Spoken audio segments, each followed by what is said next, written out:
Olá, meus irmãos, que a graça e a paz de Cristo esteja com todos. Nós vamos dar início a mais uma aula pelo nosso Instituto Presbiteriano. A aula de hoje nós vamos falar sobre, da sequência, aliás, falando sobre a disciplina Teologia do Culto, e hoje eu quero concluir com os irmãos falando sobre os elementos de culto e apresentando para vocês alguns modelos de liturgia para que vocês vejam na prática aquilo que nós vimos em aula. E aí, na próxima videoaula, nós vamos então caminhando para trazer algumas implicações em relação a essa disciplina. Os irmãos percebem que isso é uma disciplina básica, mas já nos trouxe grandes informações sobre o culto cristão, a forma como adoramos a Deus. É primordial, irmãos, que o líder cristão ele tenha um entendimento correto acerca do culto, porque se ele não entende adequadamente o culto, o que que é o culto, o problema é que ele vai levar isso para as pessoas. E nós vimos aqui que é fundamental nós termos esse entendimento.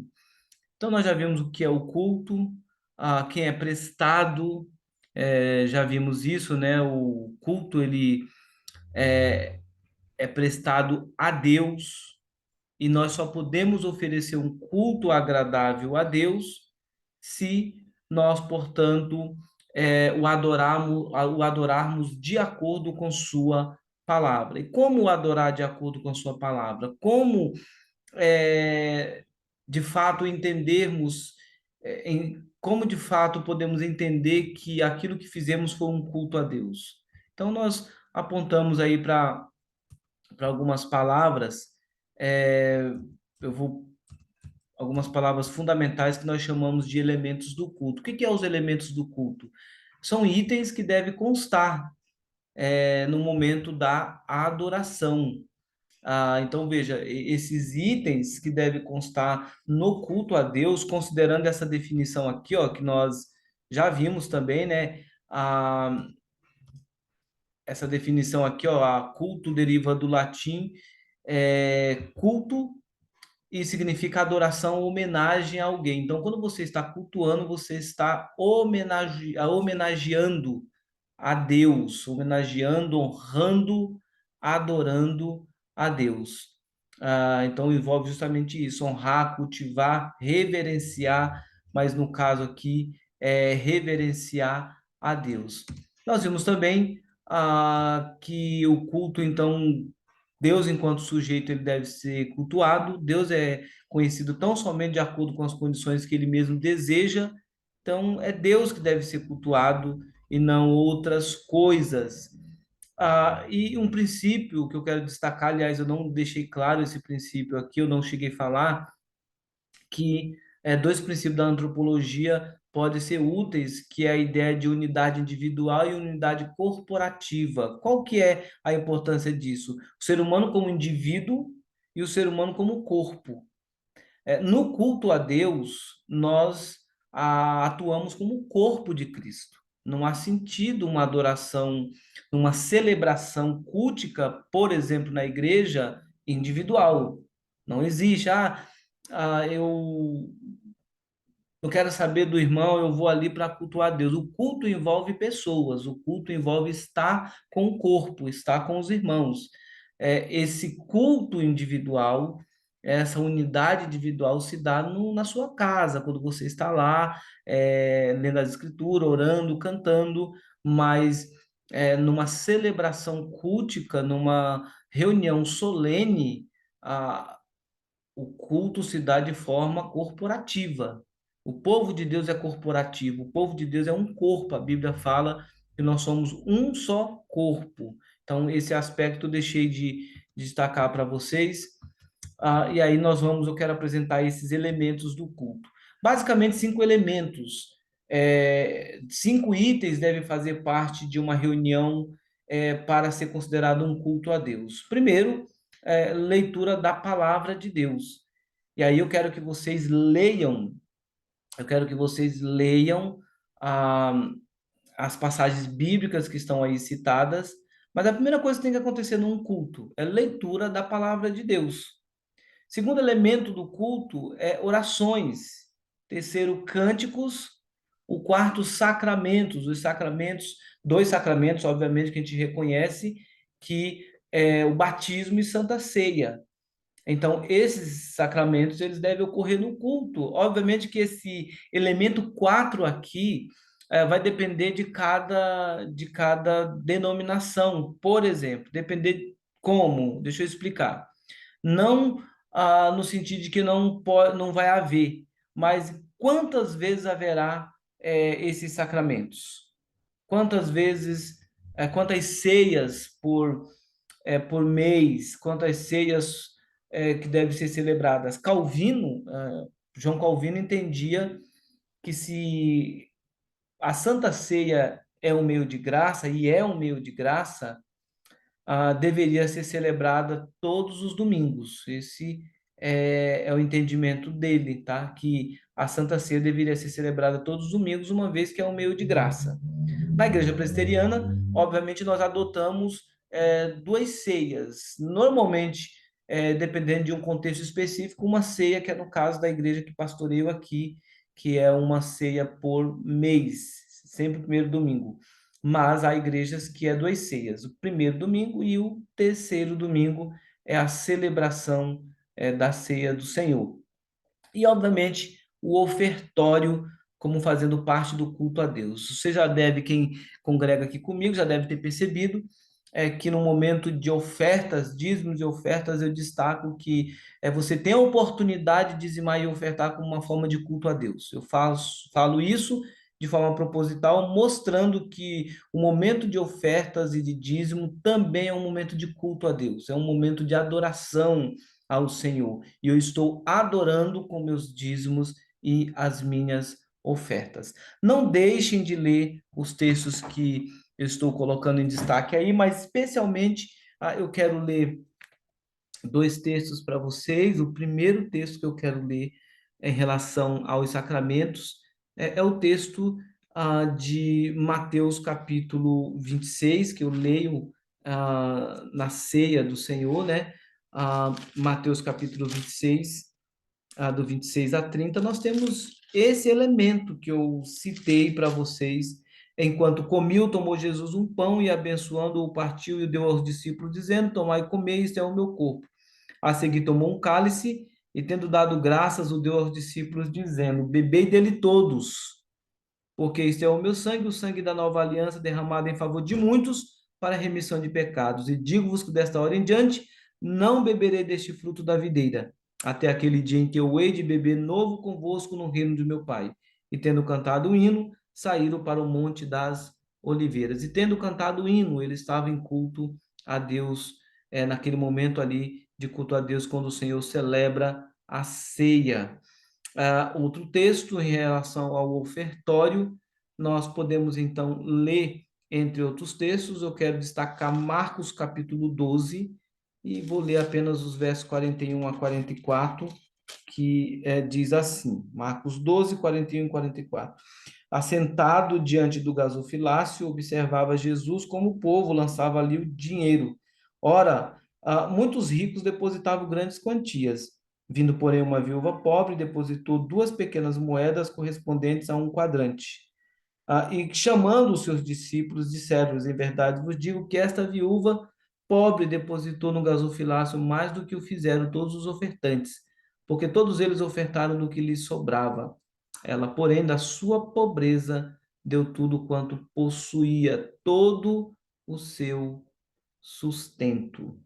Então, veja, esses elementos do culto, eles são fundamentais, tá? São fundamentais. Leitura, oração, cânticos, sacramentos e ofertórios são elementos básicos que precisa fazer parte de um culto cristão. As demais coisas eu coloco aqui que não são partes integrantes do culto, como nós vemos por aí. Danças, coreografias, essas coisas não são parte do culto, não deve fazer parte do culto cristão, porque não estão presentes nos elementos de culto a Deus, tanto do Antigo quanto do Novo Testamento. Ah, pastor, mas o Salmo 115, o Salmo 150 diz que nós temos que adorar o Senhor com adufes e danças. Deixa eu abrir aqui para vocês. Eu nem coloquei esse salmo aqui, mas vamos lá.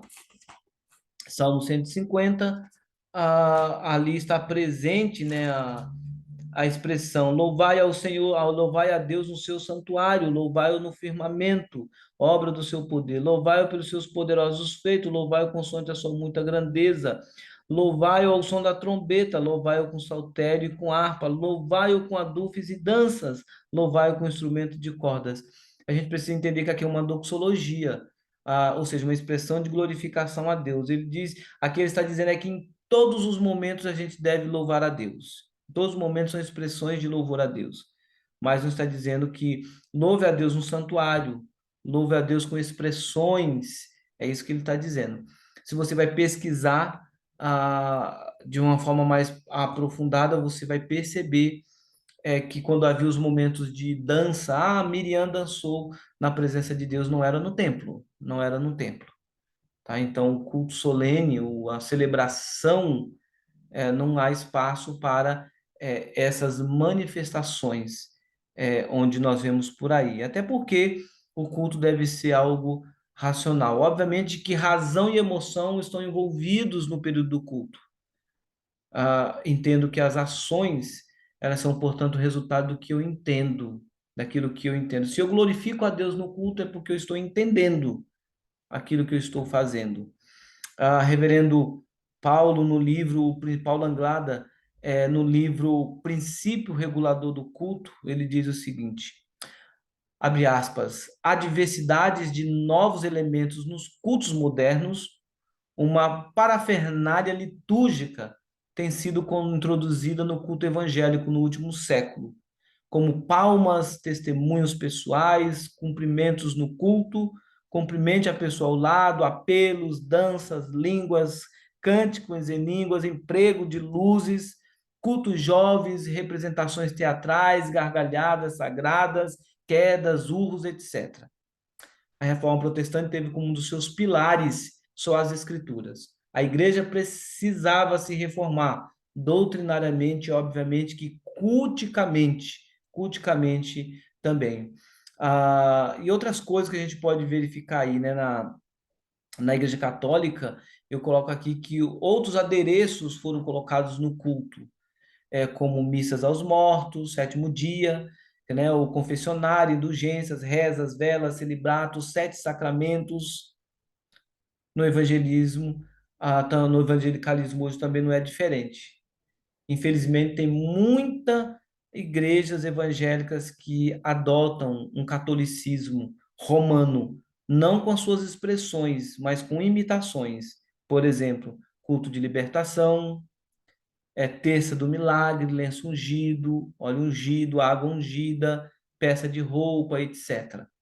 Tudo isso são elementos estranhos ao culto, que não é uma prática cultica.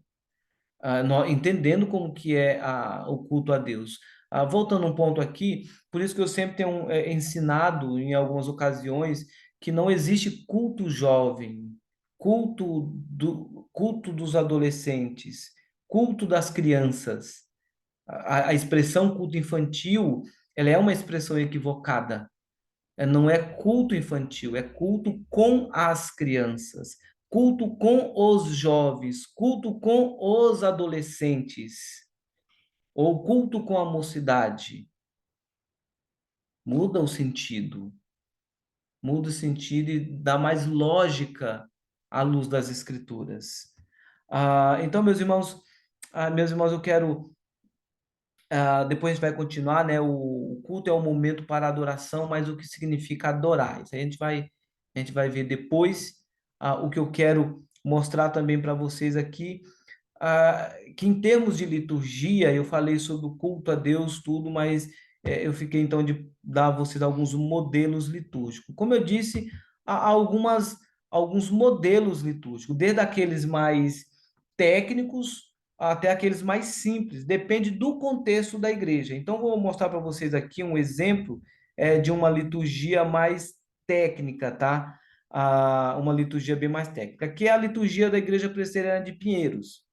Então, essa liturgia, ela é uma liturgia temática, e ela é mais técnica, essa liturgia, considerando o contexto, uma classe mais elitizada, né, ali na igreja de Pinheiros. Então, como se divide a liturgia lá em Pinheiros? O tema geral, depois vem os elementos ali.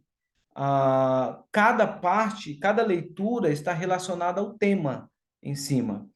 Mas ele mantém, se vocês perceberem aqui, especialmente aqui na liturgia à direita, que é a liturgia do culto à noite, ele mantém os elementos aqui, ó, leitura bíblica, oração, cântico ou hino, leitura bíblica, oração, celebração da ceia do Senhor.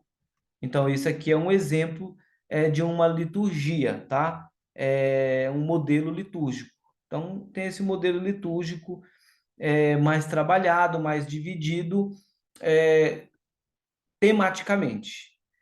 Nós temos aqui também um modelo mais simples, que é o que nós adotamos aqui na Igreja Presbiteriana de Itapevi. Nós adotamos um modelo na Igreja de Itapevi, um modelo mais simples, mais objetivo, como eu disse, considerando sempre o contexto da igreja, tá? E da igreja. Então, nós temos aqui, na nossa liturgia, à noite especialmente. Nós temos aqui adoração, hino, oração, confissão, temos aqui Santa Ceia, no caso, né? Hinos, temos aqui os hinos, obviamente. Aí temos a Santa Ceia, e a exposição da palavra de Deus, tá? A exposição da palavra de Deus. Então, é um exemplo de modelo também litúrgico, aqueles modelos mais complexos e até os modelos mais, bem mais estruturado. Lembrando que, se nós formos entrar aqui, não sei se vocês vão conseguir visualizar, mas deixa eu mostrar para vocês também um modelo da Igreja Presbiteriana, a primeira Igreja Presbiteriana de Recife, que é a igreja que o reverendo Augustus ah, auxilia como pastor daquela igreja. Então, reverendo Augusto, e aí a liturgia deles, cidades, deixa eu tentar localizar aqui. Aqui é aqui,